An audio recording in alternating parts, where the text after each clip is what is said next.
Hello, everyone. It's Claire Church here again, Ray of Hope Therapies. So I'm just back from Italy, about a week now.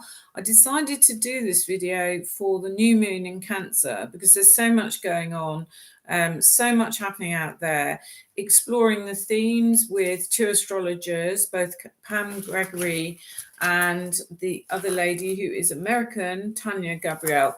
And they've come up with some lovely things to help us. So I've just summarised it for my group elsewhere on social media. Hope you're enjoying the summer so far.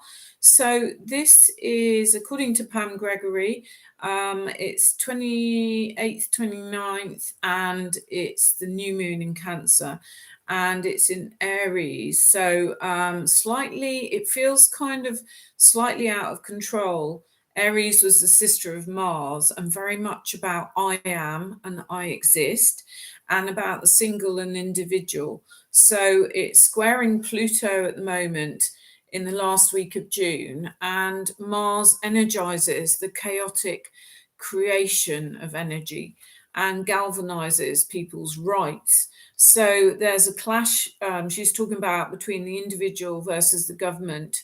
And there's a sort of willfulness, out of bounds feeling, and power plays being exhibited between the individual and the world stage. So I think we're seeing some of this already.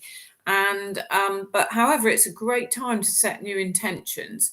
It will feel very strong energy in this last week of June, which we're in now. She talked again about Black Lilith, a sort of goddess with quite dark undertones, but about society's secrets, and even linking to Kali in the Indian myths, and linked with pregnancy and to do with revenge, where babies were lost, and she then attacks pregnant women. So she sees it very much linking in with this Roe versus Wade case. And at the time when she made the video, she didn't have the outcome. Well, we know what the outcome is. And she talked about it sort of like wild, raw, instinctive, uncompromising energy, and about natural law, not man-made law. So it is very interesting. And also Jupiter squares the sun, so emotions are high. Cancer actually protects the loved ones. It's about security, family, femininity, and great feminine, strong yang kind of Mars, Pluto going on, yang energy, maybe more drama. And Neptune becomes also stationary around the 28th of June. And she talked about us feeling it before and feeling it after.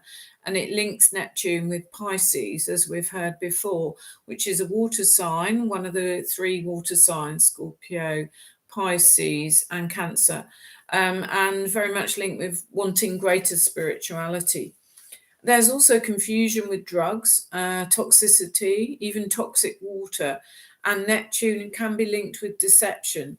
So she really did mention more drama, and a triple conjunction coming around the 1st of August. She talked about, so warning us, Mars, Uranus, and the North Node. North Node's about the future, so kind of impulsive, explosive, energy around things like cyber currencies, banking, digital developments, truth and awakening. And the North Node, even very much down to the future, but about almost a galactic level. It's exciting, it's fast, higher mind, galactic makes me think of extraterrestrials and all the UFO sightings we've seen, and a quantum jump there. So she talked about that. The year of, as well, US Pluto return. She's done videos on that, but it's about it sitting in Capricorn. So a giant spiritual transformation of the USA. Capricorn, so it brings in authority, working hard and things, but reform across the board for America, like spiritual, economic, values, politics, and it's absolutely huge. We can see it kind of almost imploding, really. Radical transformation. And it's also, of course, echoed elsewhere because America is very influential. There's all sorts of views on social media at the moment. It's very, very interesting, politically, sort of looking at it and looking at the social aspects as well. To be caught in it, I can only just imagine. I mean, really shocking, really, what's going on. But when you look at the astrological view, it's incredible because it's like a bird's eye view, and you can bring yourself up higher out of it and almostly, try and look at it from that view, top down. So she's talking about 6 months of drama, really almost from one solstice, if you like. We've just had June 21st, summer solstice, to the winter solstice, 21st of December. And she's talking about stay calm, keep the frequency high, create your own beautiful stuff. And she talks about setting beautiful energy with the earth. I know it sounds a bit hippie-ish, but wishing Gaia Earth love and hug a tree. I have been doing that recently. It's so grounding. Even speak to the tree. They have great wisdom and they speak to each other underneath the earth. Little do we know what they're saying to each other. What the heck are the human race doing, probably? She talks about offering something for others, which I think is a great idea, really. Just doing these videos. I don't get paid for these, that's fine.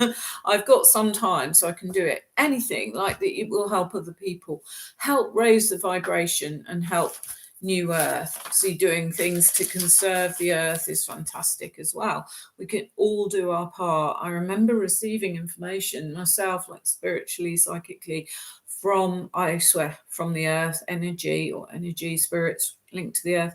And it was years ago. And it was just saying everyone has a responsibility, every single person. So let's just kind of go with that. Then we're on to Tanya Gabrielle, lovely American astrologer who also does numerology. She talked about the dates, the 28th, 29th, June being Cancer new moon. 2 and 8 is 10, which is 1 in numerology. If you take it down to 1, new beginning is 1. 2 and 9, 11, double power, very powerful number, and that's like double new beginning. So it's all about that and aligning to the truth in the next 6 months. So she's echoing really what Pam's saying. Embrace what appears in front of us. It's June 29th is portal, so of emotions, let go of physical attachments as we move through that. And almost she's using the analogy of laying out a new table of like new place settings, new crockery, new this, new that. So it's like setting out your stall afresh, really. And we left behind in the solstice, we burnt herbs, we left behind difficulties, we left behind problems. I've done that for our group, if you're watching, and hopefully you begin to feel a little bit lighter. So going back to Cancer, it's the crab, as we know. It's expressive, it's sensitive, it links with kindness, it links with love, but it may retreat if it is attacked. So that's not so nice, but it's good for setting boundaries, Cancer. So the water signs are all very sensitive, as we know, Pisces, Cancer, Scorpio. Boundaries is a really good idea. I know, I'm a Scorpio, still learning them. So it also rules and links with the mother, and the moon very much rules Cancer. If you're Cancerian, you would without doubt be linked in with the moon. So if you watch the patterns of the moon, watch your own patterns, it would be very eye-opening. Divine feminine is activated. So also like the sweetness, kindness, sharing heartfelt feelings, requiring empathy more, heightened feelings. And the home, it's very much, if you think of Cancer, the crab, and it retreats into its home, and feeling safe, about helping people feel safe, inspiring people to love, and about nourishment and nourishing family. So do what we can, do nice meals with the family, even get together more, that type of thing. And the moon sun squares Jupiter, so that's an amazing thing for joy. Jupiter is one of the really happy signs, planets even, and it's called to focus on joy, exploring that, happy, invigoration, optimism. And Jupiter is in Aries. Aries is action. So The only thing there is like do things in moderation, because Aries is all out. Let's do this, and then oh no, I'm tired. Let's do this. So it's kind of do things in moderation, focus on one thing at a time, as she reminds us, and then she talks about Mars square Pluto in Capricorn, so about goals, Capricorn, power, leadership. So that's going to help us setting those goals, channel those into our creativity, business, even home life, but get that sort of energy channel, because you kind of feel that quite strongly. And also Mars sextile Saturn, so calming, that brings in calming, feeling, focus, and patience. So there's some really good themes here. And she talks about Venus sextile Jupiter, so social aspect, acceptance, pleasure, and beauty, all really nice themes around this time. And Mercury sextile Chiron, and Mercury about communication, so expressing things in a better way is really good. That's probably going to help come through, and advising others maybe where it's necessary, and also healing as well. Great time for those things. But there is so much going on. I mean, she summarized it and she goes into a quite eloquent speech about how things have changed since 2012 and so on. And though you're caught in it, but you can't exactly see it at the time, but there's been huge changes for society, huge changes individually, huge changes, as we know, from all the sort of waves of things that are going on. And it takes time, but you can feel it in your heart. Not everyone is raising up, if you like, to the same vibration at the same time. So Cancer new moon is a great time for empathy, because Cancer is incredibly an empathic sign. And we can unplug. She talks about being unplugged from the non-aligned energy. So we don't have to dwell on the external stuff. There's so much hitting us in the news. New templates of new things and new systems for society are being created. We all have a part to play. We can create things ourselves. So that goes from feelings, thoughts, in the subconscious, and then into actions, and then into reflections and back round again. But don't buy in. We don't have to buy into the doom and gloom. I know it's very difficult in certain places, but we can align with our own positive programs. So you can keep one eye on what's happening, but let's concentrate and focus on the positive and build our own reality. We've had the solstice and we've got the new moon in Cancer. Some really, really helpful themes. So ask ourselves, what is it like to be happy? What is it like to be joyful?